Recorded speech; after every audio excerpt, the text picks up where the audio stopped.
আসসালামু আলাইকুম ভিউয়ার্স, সবাই কেমন আছেন? আশা করি যে যেখানে আছেন ভালো আছেন, সুস্থ আছেন এবং নিরাপদে আছেন। আজকে আমি ছোট্ট একটা ভিডিও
তো এখানে আমার আরও একটি আম পেকে আছে, এটাও আমি ব্যাগে করেই পারছি। আমি সিঁড়িতে দাঁড়িয়ে দাঁড়িয়ে আসলে আমগুলো পারছি।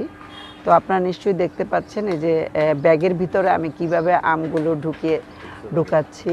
হ্যাঁ, ঢুকছে। তো এখন এই যে একটু মানে আমি এইভাবে ঘুরিয়ে নিলেই আমটা ছিঁড়ে চলে আসে। আর এই গাছের আমগুলো কিন্তু খুবই নরম, এই যে পড়ে গেছে আমটা অলরেডি ব্যাগের ভিতরে।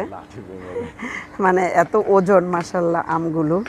এই যে এভাবে ব্যাগে করে লাঠি দিয়ে আমি আমগুলো পারি। দেখি, আমি বের করি আমটা। মাশাল্লাহ, মানে দেখুন কত বড় আম, আলহামদুলিল্লাহ। আমি আসলে কয়েক বছর ধরে আম কিনে খাই না, গাছে আমগুলো মানে মানুষকেও দেই ইনশাল্লাহ, আর নিজেও খাই। আমার বাসার ভাড়াটিয়ারা আছে, তাদেরকে দিতে হয়, সবাইকে দিয়ে আমি খাই আলহামদুলিল্লাহ। সেই জন্য হয়তো বা আল্লাহ আমাকে আমার গাছে আরও বেশি বেশি আম দেয় ইনশাল্লাহ। তো আমি পরে একসাথে দেখাচ্ছি আপনাদেরকে যে আমি কতগুলো আম আজকে পেরেছি। তো আমার সাথে থাকুন। তো ভিউয়ার্স, এই যে মাশাল্লাহ এই কয়টা আম পেরেছি। আমগুলো কিন্তু অনেক বড় বড় আলহামদুলিল্লাহ। সবাই মাশাল্লাহ বলবেন। খুবই মজা এই আমগুলো, আর খুব বেশি পাকলে কিন্তু এই আমগুলো মজা না। তো আমি রুমে নিয়ে আসছি, এসে আপনাদের সাথে একটু ভিডিও করে একটু দেখালাম।